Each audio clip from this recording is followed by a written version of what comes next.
and I assume it came through the microphone. The proof is that the time has been internal, and he knows the song. And if he didn't know the song and didn't understand the requirements of the song, he was never going to play it in time. Ladies and gentlemen, the metronome does not help you. In most cases, in fact, will hinder you and destroy your sense of time, which is an eternal event. Destroy. Let me even edit that. It's going to mess with it. Now, on the other side of the coin, Gary Burton, the great vibist, the great jazz musician, we were friends and we wrote an email the other day, and he gave me permission to include this, because I want to include this, that Gary used a metronome as a young man because he felt he was rushing his time. And he said he used a metronome in order to, pull him back. A metronome in this case was a drum machine. It was a drummer. He didn't have a live drummer there. And Gary, even at that young age, was a master. He was a master, vibist, musician, capable, world-class musician at that time who rushed and used the click to remind him to pull back on that time. So the metronome is a tool. If you're a developing musician and your teacher says, take this home and use a metronome, in my opinion, your teacher is doing you a disservice. Anybody that emphasizes a metronome while you're learning is doing you a disservice. And John Richardson just proved that. Now I'll do something with John that he doesn't know, okay? And let's see if you can't clap, boy, we're gonna clap in like Mission Impossible, okay? Like, okay, clap it in 6/8. 1, 2, 1, 2, 3, 4, 5, 6. Now, why aren't you doing it? See, he's just sitting on the chair behind the camera giggling, saying, what's Jeff doing to me? He can't clap bop, bop, bop, bop, bop, 2, 3, 4, 5, 6, because he didn't work it out. So if he didn't work it out, how can he play in time something he doesn't know? Do you know the Mission Impossible in 5/8? No? Bop, bop, bop, bop, bop. All right, do you know take 5? Clap take 5. 1, 2, 3, 4, 5.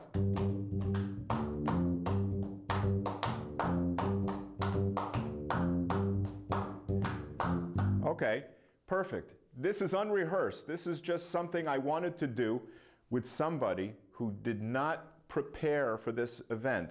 If John, as an example, as a gentleman behind a camera, can do these things in music that he's aware of, you as musicians can do the same thing.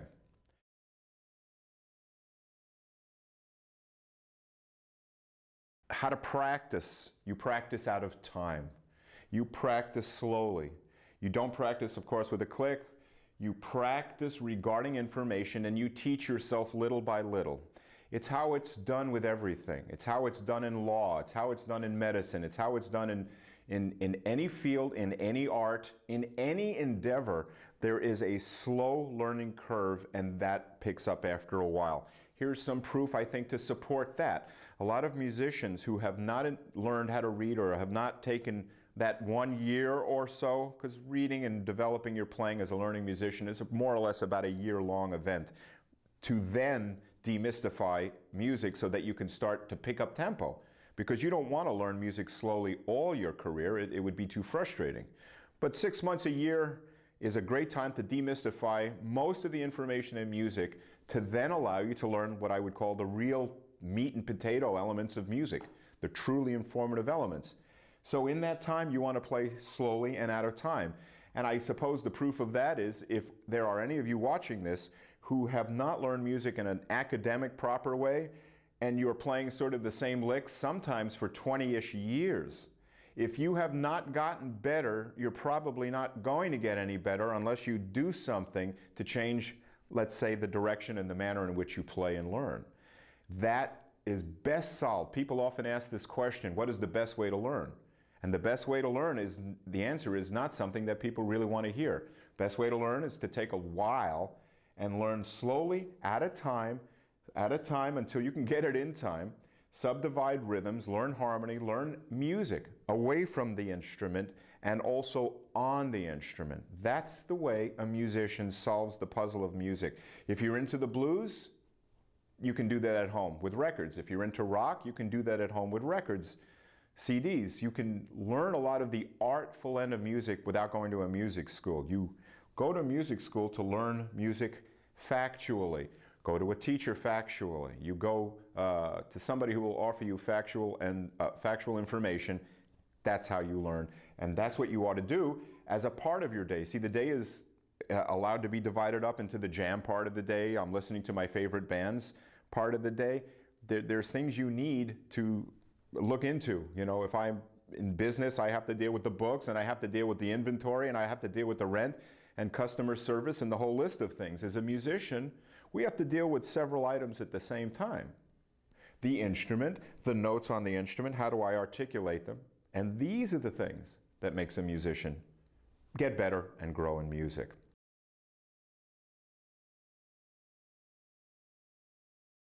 Rock and roll music, rock music, it's a wide genre today. It extends to actually powerfully capable rock bands who are sonically amazing. The sounds that they produce, the music they produce. Queen, brilliant. My son is into System of a Down, and I love the sonic element of that band. The one element that I think is important is that as a rock musician, in my opinion, you don't have to go to school to learn how to rock. I said this in my interview portion earlier. I'd like to re-emphasize and discuss it for a moment. Rock and roll music by nature is a heartfelt music. It is art. Any form of rock that pleases you is the direction you have to take, because that's why you play guitar or bass or drums.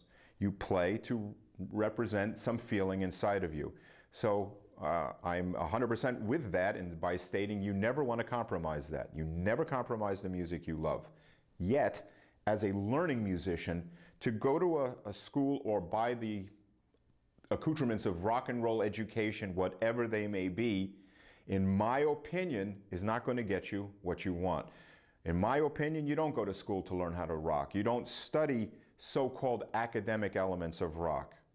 And the reason is, in support of, again, just a historical support, I've often asked people to make a list of 20 or so guys in the world that have gone to school to learn how to rock and who have acquired the success in rock through their rock studies. If you can't come up with a decent list of I mean, more than enough people to justify the money that goes into going to these schools or buying these lessons of rock and roll, then the system of rock education is flawed and doesn't work. If the education of lawyers didn't work, we wouldn't have a large legal community out there. We wouldn't have a large medical community out there. The Food Network wouldn't be as popular as it is with people who have learned how to cook either in school. They've mentioned the CIA, which is the Culinary Institute, I think. People have learned through academic approach. However, in rock and roll, you don't learn through academic approach because rock and roll is not an academic music. Rock and roll is the passionate music. It's a music of feeling. It is an art. You don't learn an art as an art's sake as rock and roll music, in my opinion, in a music school. You buy CDs and you do it the way every rock musician, just about, in all of history of music worldwide, has done it. If rock education worked, there would be more rockers who have some kind of success, if not international success, regional success. Something would have happened.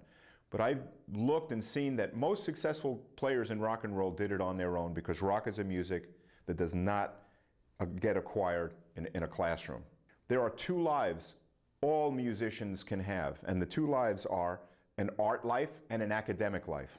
That's a player school tenet right there. We separate, and I've always separated these two lives, because when you come into a music school or study music, you can't be asked to give up the music you love. It's not right. But I will ask people to put their music that they love on the side so that they can become academicians. They can become people who learn academic music for the facts that it entails. So if you're a rocker, don't give that up ever. Play exactly and however you wish. As a learning musician, you develop that way, and by doing both, you become capable and grow in two areas of music where most people sometimes barely can learn in one. So if you're an older person like I am, and you haven't gotten better as a musician by the things you've been practicing, rock education, rock devices, things like this, learning tools will not help you, in my opinion. I would learn music from fact.